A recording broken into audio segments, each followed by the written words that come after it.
Just a quick video, guys. We're going to be looking at the new addition to the shop, which is the DC load, or semi-programmable DC load over here. You've seen me use this unit here a few times in my other videos, especially when I'm working with the bench power supplies and we're doing some testing.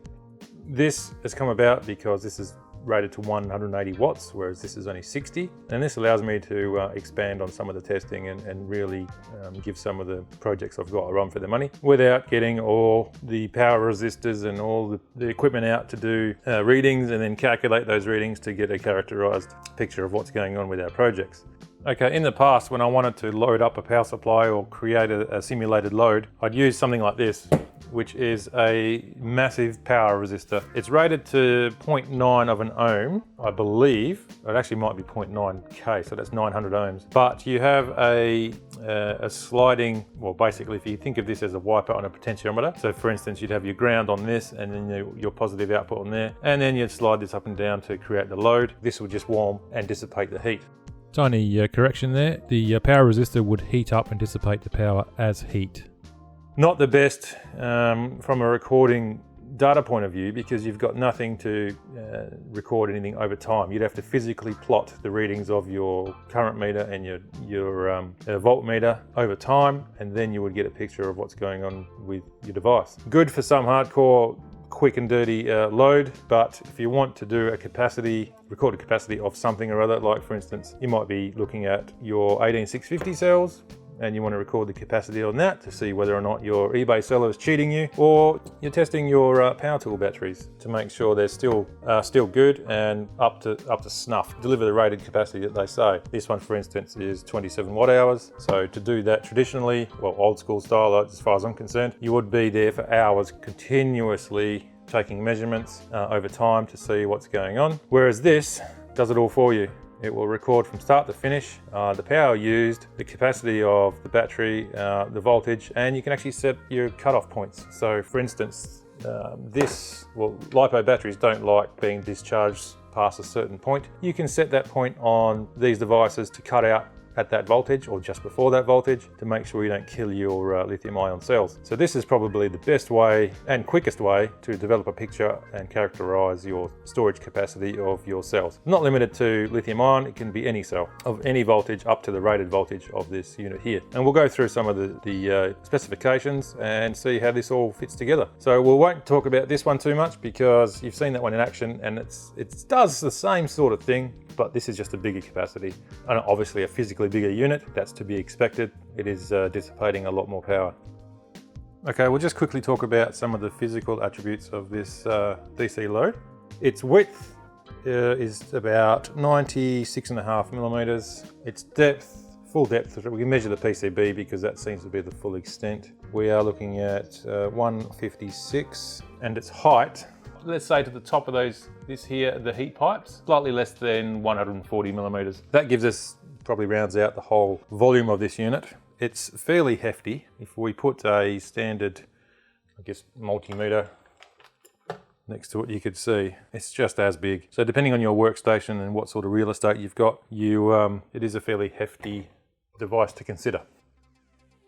So the device comes with a single sheet for the instructions. If you take note here, we've got USB Type-C input, micro USB input, mini USB input. Now, the two main connectors here, if we look at this side of the device, these are the two main power connectors that we would use for applying a load to something. We've got a DC barrel jack on the side, which is not the input barrel jack. So this sort of lends to the fact that these interfaces are what you can use to load up a USB device or a barrel jack device. Very handy, but my use case for this unit isn't really for USB testing. It's mainly hardcore simulating loads on bigger projects. On the back we have a USB type, it's a USB mini connector on the back, and a DC barrel jack for the power input. This unit runs on anywhere between 6 to 12 volts DC, it says there. So to use the unit, you would use this barrel jack. On the far side, we've got yet another barrel jack. This does say out. So does this supply? I don't know whether it's a pass-through from the back to the front. We can definitely check that out and see what's going on there. That's not an issue. May do that a bit later. Okay, I've just re-evaluated some of the features on this unit. It does appear that these USB connectors, the barrel jack, including this output connector, all are designed to interface with USB power devices, whether it's a power brick, a power bank, a DC plug pack, or anything like that. This is the section of the board you would use. And also there is a USB port here, which comes with 2 crocodile clips.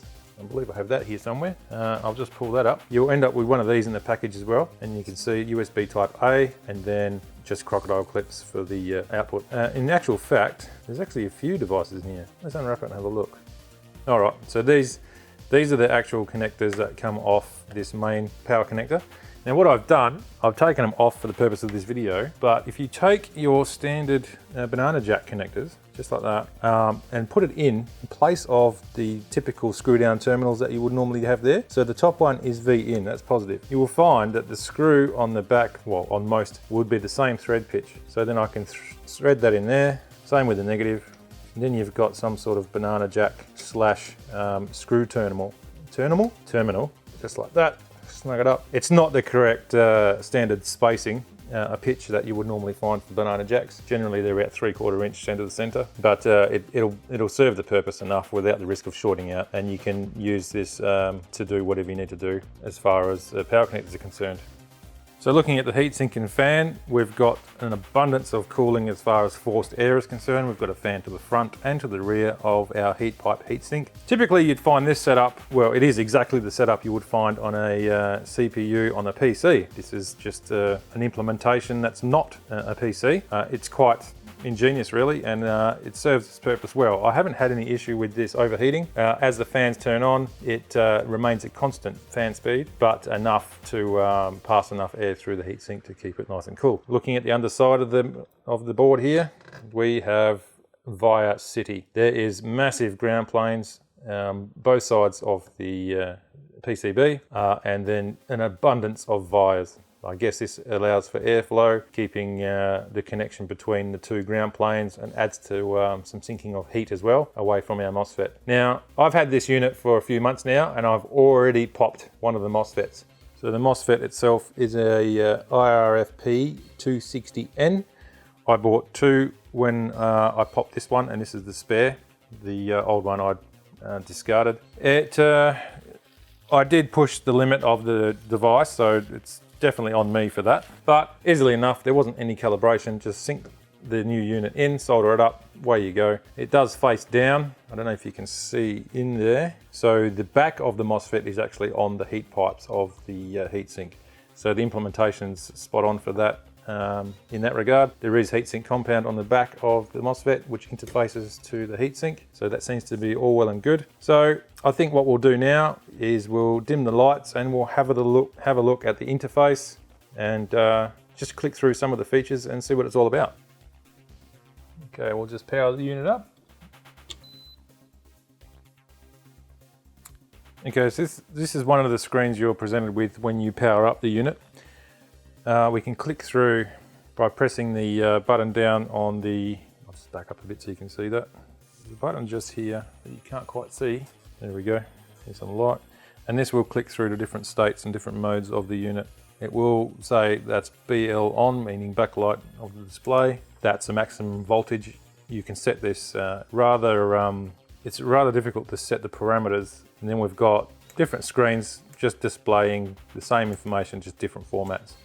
Or you can click through maximum current, maximum power, some Chinese lettering against most of the parameters we look at, English, different layout, and layout again. I tend to like this layout. So we can see that we've got the infinite resistance across the MOSFET at the moment. Well, seemingly infinite resistance, meaning there's no load. And as the resistance comes down, therefore increasing the load, you'll get a reading here of what that resistance is. Time lapse, current temperature of the MOSFET itself. Luckily this hasn't been on for days on end and it's sitting at 24, which is our ambient temperature at the moment. We've got a top set of digits here is, oh, can you see that? Yep, is the wattage, amp hours and watt hours. Oh sorry, that's current watts, and then this is watt hours, so that's watts delivered over time. Something to be mindful of when you do get the unit that I've noticed. We've got a diagram of all the features and inputs and potentiometers on our instruction sheet here, but you'll have to be aware that it is saying to the top potentiometer here, it says current adjust fine, but then when you look at the PCB, it is coarse. And then the opposite is true for the coarse adjustment that's here on the bottom, it's actually the fine. So they've actually switched, and I can tell you now that whatever's marked on the PCB is correct and the instruction manual is in error. So what we'll do now, we'll hook it up to one of my power tool batteries and we'll start doing a capacity test. We won't go through the whole thing. I may capture it as a time lapse and put it into the video, but we'll dial in our set point. We only want to, say, draw a few amps and then see how that goes over time. We don't have to worry about setting the low voltage cutout because we know that the battery packs have their own internal cutout, so we're not going to risk discharging. And most LiPo cells anyway have a onboard over discharge and overcharge sort of circuitry on them anyway, and that isn't really needed. We don't need to set the low cutout point on a device like this. There is certainly batteries out there that don't have the protection circuitry on them, so you have to be mindful of what you're dealing with at the time and set this up accordingly. So I've just fitted some crocodile clips to our test port on the heavy duty side here. Just one thing to note, if you are going to use this for testing low power devices, like for instance a power bank or some sort of USB power brick, they suggest in the instructions to just use the fine adjustment rather than straight to the coarse, because those devices are generally lower power, say in the order of a few amps, and then you could get a finer adjustment just using the fine adjustment knob here. Don't necessarily need to use the coarse, but if you're interfacing with something that has high power capability, then you can slowly creep up the coarse instead. So just as a quick interface to our power tool battery, we've got a couple of disrobed spade connectors. I've just taken the plastic sleeve off the back, and that will give us a contact point for our crocodile clips to clip onto. Okay, so that's what it looks like installed, and being very careful to make sure we get our red clip on our positive and the black one on the negative. We're now interfaced. So as soon as we interface with our cell, we have a voltage reading of the current voltage level of our cell, or cells I should say in this instance. And then we zero out our interface, so we just hold down and we wait for the beep, and that beep signifies everything's zeroed. So then starting with the fine adjustment, we want to dial in the current that we want to test with. And it can be an arbitrary number. It doesn't have to be anything specific. It's just got to be a level of current you're happy with. Generally, you want to keep in mind that it's going to be something the leads that you're interfacing with can handle. So that's only normally about a few amps in this case. So what we'll do, we'll dial in 3 amps and see where it takes us. And as you can see, once we get to a level, okay, our fine adjust is maxed out and we were only drawing 2 amps. You can't actually see the screen now because the reflection of the fan lights, which is completely wank. You don't necessarily need that. I think in my mind, I'm going to end up getting rid of those fan lights. It's not necessary. I'm just going to get something to support this with, or I can sit there holding it. So as you can see, we start gathering a reading. If you focus on the right-hand side of the screen, at the top, we have our current wattage that we're drawing at the moment, or dissipating. The next line below that is the amp hours, or amps over time, and below that is our watt hours. So that watt hour reading is what you would be looking at the end of the capacity test, whether or not it matches your cell. So in this case, this battery is, I think from what I can recall, 27 watt hours. So at the end of the test, you would hope to have that reading somewhere around that 27 watt hour mark before the battery kicks out. As this has internal protection circuitry, we can keep running this until we hit that protection and the battery shuts down. And then at that point, we know what our reading is. Below that, you'll see a number that says 9.40 ohms. That's the current resistance that's across the MOSFET at the moment to achieve this reading, or achieve this dissipation rate of 40.3 watts. In the center, we have 32 degrees C. That's the temperature measured on the PCB around where the MOSFET is. It's not the core temperature, or the junction temperature. It is only the general area around the PCB. There is an NTC thermistor in the very local area to that, so that's the reading from that. And then here is our elapsed time. So I'll just adjust down the exposure There we go, and we'll see how that goes. And then we'll monitor over time the progress of this battery, or the capacity test of this battery. It is mindful to note that our more expensive cousins, when we talk about professional DC loads or any electronic load, programmable or otherwise, that they can operate in constant current, constant power and constant resistance modes. This appears to be just a constant current mode. So it will maintain the output current until the end goal is reached as far as measuring capacity. So there's no constant power or constant resistance as far as I can tell on this system. It's only basically a constant current. As you can see, as we progress through our testing and the voltage drops of our cell, our watts will drop and our resistance will drop, but the constant current, the current itself being drawn, will remain the same. And that will be the case throughout the whole test. These power tool cells that I've currently got do cut out around the 15.5 or 15 volt mark. They do vary between each type of cell. That will be the goal for the voltage there when the cell eventually cuts out.